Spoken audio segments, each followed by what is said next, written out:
I know it's all about family, but we're just gonna make up family members now?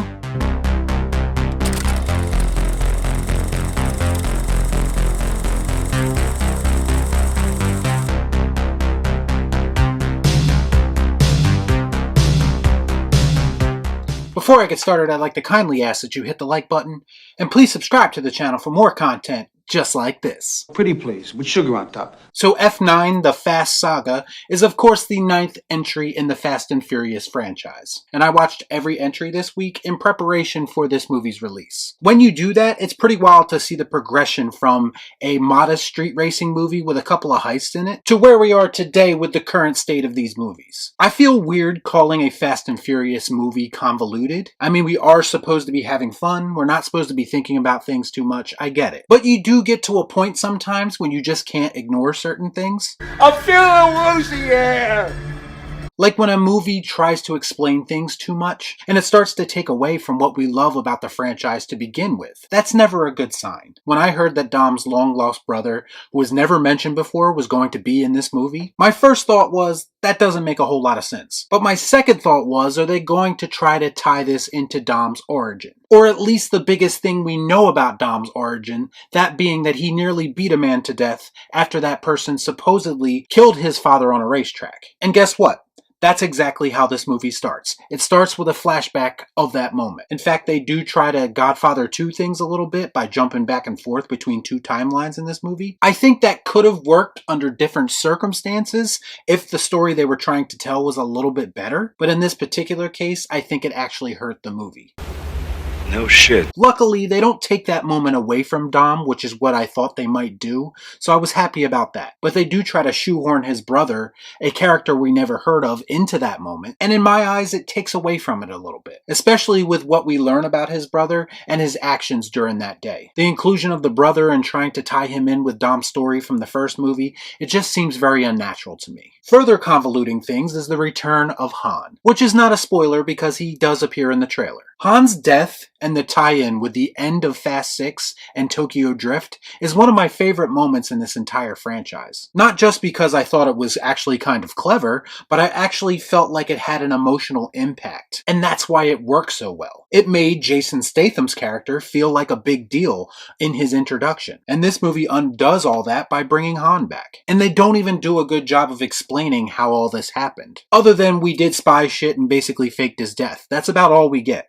Fuck you! It felt very lazy to me, and anytime you bring characters like that back who appeared to be definitively dead, it makes it feel like there's no stakes moving forward. It makes it feel like these characters are invincible, which ironically was a plot point in this movie. Granted, it was a joke, but it does feel that way when you have characters coming back under these ridiculous circumstances. Mia also returns in this movie, and they try to explain it as she's back because Jacob is her brother as well, which makes sense, but they also say that Brian is basically off taking care of their kids and Dominic's kid. I have a problem with this because in what world would a character like Brian, who we know very well, allow Mia to go off and join this dangerous mission without him? Now, I understand why he can't be in the movie, that's obvious, but don't you think the better option would have been to just leave them both out of it? Because to just bring Mia back, it makes it feel very awkward, and it looks like they're just trying to fill the screen with characters that we recognize, with no real rhyme or reason for them to be there.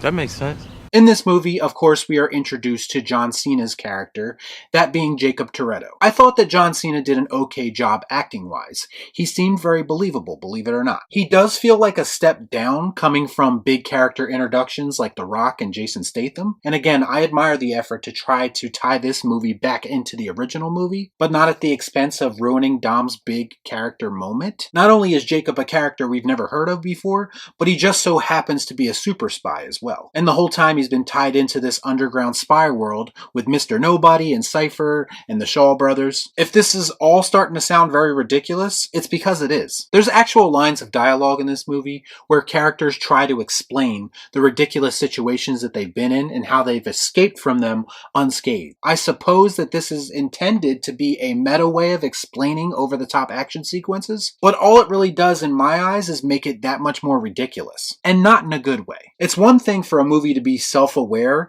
and have fun with itself. But it's another thing to explicitly state in lines of dialogue that all of this shit is impossible. Some motherfuckers are always trying to ice skate uphill. This leads me into the action sequences, and I'd say that the action in this series has been over the top for some time now. But I accepted it because even in movies like Fast 5 and Fast 6, which are two of my favorite movies from this franchise, yes, the action was over the top, but it wasn't completely out of the realm of possibility. Around Fast 7 is where they went off the rails and they started trying too hard to outdo themselves. And now by Fast 9, we're just ignoring all common sense and physics at this point. Like, moving forward, I think I would appreciate it if they scaled back these action sequences just a little bit. I mean, are they fun and exciting to watch? Of course they are. But I find myself laughing more than anything, and not laughing because I'm having a good time, laughing at it because it's just gone too far. In this movie, I mean, they literally go to space. Now, that was a joke that people were making about the Fast and Furious franchise, and they took that joke and actually made it into a reality. I'm not sure if that was the best way to address that, but that's what they did.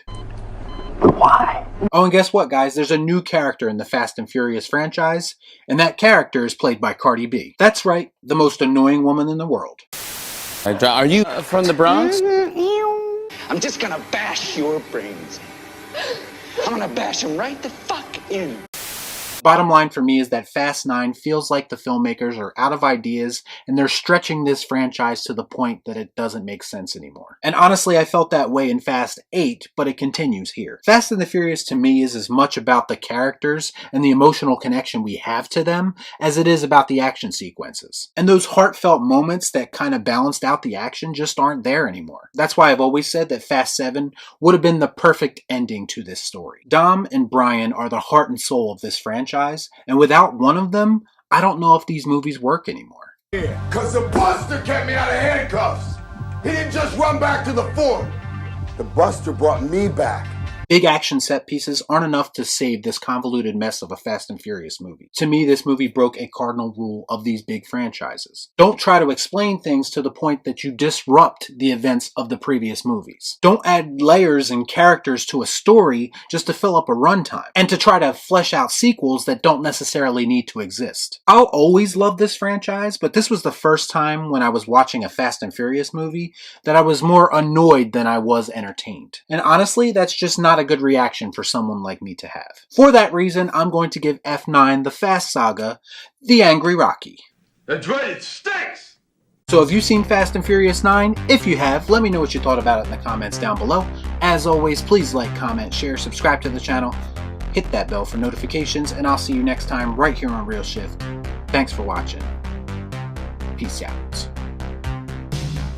Y'all be cool. Nah.